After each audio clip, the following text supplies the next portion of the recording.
Passons maintenant aux Amériques. Donc, des Amériques, M. Thomas C. Spear.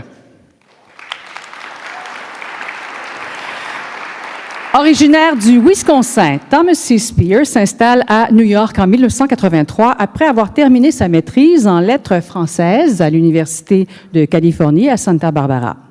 Il obtient un doctorat de l'Université de New York en 1988 en soutenant une thèse portant sur l'autofiction de Louis-Ferdinand Céline, alors que la même année, lors du Congrès international d'études francophones à Montréal, il découvre son grand intérêt pour la littérature francophone non européenne. Il est aujourd'hui professeur titulaire à l'Université de la ville de New York, autant dans son école doctorale à Manhattan que dans la faculté Lehman College dans le Bronx. Il y enseigne la langue française et les littératures francophones contemporaines, en particulier celles d'Haïti, de la Caraïbe, de l'océan Indien et du Québec. Il assure la promotion des lettres francophones depuis plus de 3 décennies par ses activités au sein de l'université où il enseigne, par son engagement dans des organismes professionnels, par ses recherches, par ses propres publications, de même que par son rôle de pionnier dans la diffusion de la langue française et de la littérature francophone à travers Internet. Conférencier de renom, il a publié plus d'une 50aine d'articles portant notamment sur l'autobiographie et l'autofiction, et pratique lui-même cette dernière forme de création littéraire. Il a été co-directeur d'un ouvrage critique sur l'œuvre de Céline et d'un autre sur celle de Marie-Célie Agnan, publiés respectivement en 1995 et en 2013. Il a de plus dirigé en 2002 la production du recueil intitulé « La culture française vue d'ici et d'ailleurs », dans lequel 13 auteurs traitent de leur rapport à la langue et à la culture française, ainsi que celle en 2007 du titre « Une journée haïtienne », recueil de textes de 40 auteurs haïtiens et dont une suite sera publiée l'an prochain. Depuis 1995, il anime une liste de discussions électroniques de chercheurs appelée Franco-Monde. Il a créé en 1996 un répertoire précurseur, le site web Ressources Internet francophones, procédé l'année suivante à la numérisation de la revue culturelle marocaine Souffle. En 1998, il a créé le site Île en Île, désormais référence mondiale, avec plus de 300 auteurs des îles francophones et de leur diaspora inscrits dans ses archives. Et cette initiative, dont il demeure l'éditeur principal, lui a valu en 2005 le trophée de la diversité culturelle reçu des mains du ministre de la Culture et de la Communication de France.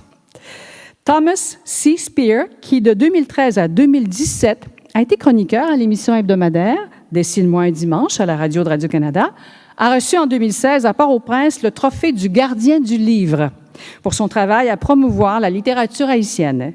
Et en 2018, le prix du rayonnement de la langue et de la littérature française décerné par l'Académie française.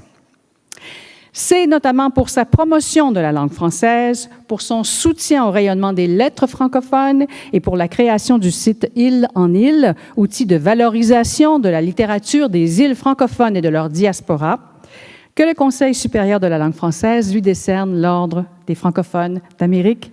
Monsieur Spears, à votre tour.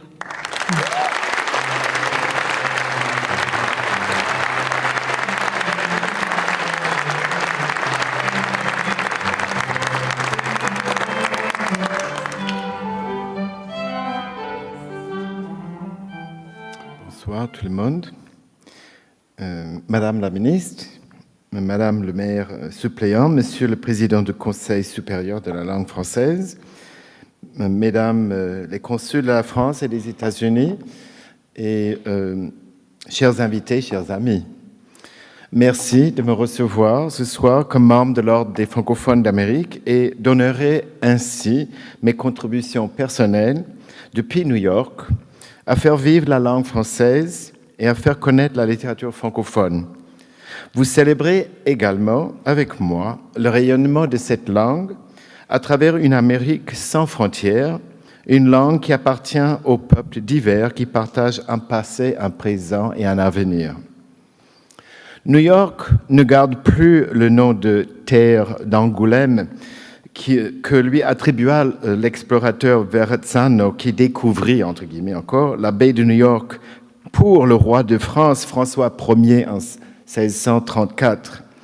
L'histoire française et francophone de la ville est pourtant ancienne. L'histoire de l'Amérique francophone que l'on raconte souvent est celle du Canada et de la Caraïbe, parfois de la Louisiane et de la Nouvelle-Angleterre. J'espère que ma présence parmi vous rappellera également la place de New York comme métropole francophone historique et surtout contemporaine, même si la Nouvelle-Angoulême ne figure jamais sur une carte de la francophonie. Avec le résumé de quelques faits de ma carrière, vous avez compris que je me suis spécialisé comme professeur, écrivain et comme simple lecteur dans l'autofiction et dans les lettres francophones contemporaines. La littérature des îles, dont je fais la promotion par le site web Île en Île, fait partie de mes champs de prédilection, aussi bien que celle du Québec. Première génération sur Internet, je suis de la deuxième génération de chercheurs ayant œuvré pour que les French Studies institutionnelles se soient ouvertes à la création francophone à l'extérieur de l'Europe. Parmi ces illustres collègues, 3 m'ont précédé ici, à l'Ordre des francophones d'Amérique. Il s'agit de Ginette Adamson, Jane Moss et la regrettée Myrna Delson-Caron. J'avais 15 ans lors de mon premier voyage au Québec, en famille. C'était la première fois où j'ai vécu une réalité quotidienne en langue française. J'ose croire que ce voyage aurait été payant, parce que des graines de cette langue semées il y a bientôt 50 ans auront porté de beaux fruits. Je suis né et j'ai grandi dans le Wisconsin, pays découvert par Jean Nicolet en 1634. L'expédition du père Marquette et Louis Joliet en 1673, qui établit le lien entre le Saint-Laurent et le Mississippi, donne un nom, Portage, au chef-lieu de la région où s'établirent mes ancêtres maternels au XIXe siècle. Ma mémoire d'enfance, comme la carte de Wisconsin, est parsemée de noms propres laissés par des colons français qui ont cédé ces terres aux Anglais à la fin de la guerre de 7 ans. Ma carte de l'Amérique francophone ne ressemble sans doute pas à la vôtre, car mes racines ont poussé dans le Wisconsin, à la source de l'eau nourricière. D'un côté de notre division continentale, l'eau passe par le Mississippi jusqu'à la Nouvelle-Orléans. De l'autre côté, elle passe par les Grands Lacs et par le Saint-Laurent, ici à Québec. À notre époque où les communications et les déplacements n'ont jamais été aussi faciles, on entend des politiciens qui veulent ériger des barrières entre pays et communautés.